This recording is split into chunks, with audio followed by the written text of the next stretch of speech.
এই মুহূর্তে যে খবর দিকে নজর রাখতে হচ্ছে, লালগোলায় আবারও হিরোইন সহ 2 ব্যক্তিকে গ্রেপ্তার করলো লালগোলা থানার পুলিশ। আবারও জানিয়ে রাখি, লালগোলা থানার বড় সাফল্য, পাচারকারের কাছ থেকে 287 গ্রাম হিরোইন সহ গ্রেপ্তার করলো 2 ব্যক্তিকে। বাজার মূল্য প্রায় 30 লক্ষ টাকা। আমরা জানবো বিস্তারিত, আমাদের প্রতিনিধি শহীদুল্লাহ, বিস্তারিত জানাও। একদম তাই, ঠিক শুনেছেন।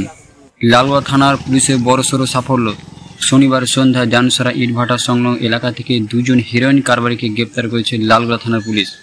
ধৃতদের কাছ থেকে উদ্ধার হয়েছে 287 গ্রাম হিরোইন, যার আনুমানিক বাজার মূল্য হচ্ছে 30 লক্ষ টাকা। ধৃত 2 জনের নাম আবু হেনা শেখ, 31 বছর বয়স, এবং তহিদুর রহমান, 26 বছর বয়স, এবং তাদের দুজনই বাড়ি কিন্তু সিসা রমজানপুর এলাকায়।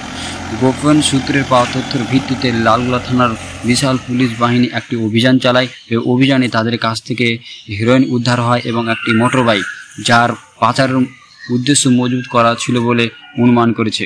পুলিশ জানিয়েছে এদের বিরুদ্ধে এনডিপিএস আইনে মামলা রুজু করা হয়েছে এবং মাদক চক্রের সঙ্গে এদের বড় কোনো সংযোগ আছে কিনা তা খতিয়ে দেখছে লালগোলা থানার পুলিশ। সাধারণ মানুষ পুলিশের এই পদক্ষেপকে সাধুবাদ জানিয়েছেন এবং মাদক বিরোধী অভিযান আরও জোরদার করার দাবি জানিয়েছেন। আজকে আমরা একটা রিলায়েবল সোর্স মারফত খবর পাই যে 2 জন ব্যক্তি বাইকে করে এই কলোনি থেকে দেওয়ান শহরের দিকে হিরোইন নিয়ে যাবে। তো সাথে সাথে আমরা সেই ইনফরমেশনে অ্যাক্ট করি এবং এই যে ইটভাটাটা, বেঙ্গল ইটভাটা, এখানে আমরা ওই বাইকে করে 2 জন ব্যক্তি আসছিলেন। একজনের নাম হচ্ছে তহিদুর রহমান এবং আরেকজনের নাম হচ্ছে আবু হেনা। এদের 2 জনকে আমরা আটকাই এবং সাথে সাথে ওরা পালিয়ে যাওয়ার চেষ্টা করছিল। তো তারপরে তাদেরকে ধরে আমরা ওদের বডি সার্চ করি এবং তাদের যে স্কুটি আছে, স্কুটি সার্চ করি। স্কুটির ডিক্কি থেকে 287 গ্রাম হিরোইন পাওয়া যায়। এটা কোথা থেকে কোথায় নিয়ে যাচ্ছিল? এটা মেনলি বাংলাদেশে পাচার করছিল। তো যা খবর পাওয়া যাচ্ছে, যে ওরা এটা শামসুদ্দিনের কাছ থেকে নিয়ে বাংলাদেশে পাচার করতে যাচ্ছে। আচ্ছা, এর বাজার মূল্য কত? এর বাজার মূল্য প্রায় 25 থেকে 30 লাখ টাকা। কতদিনের রিমান্ডে নিচ্ছেন? আমরা 10 দিনের পুলিশ রিমান্ডে নেব।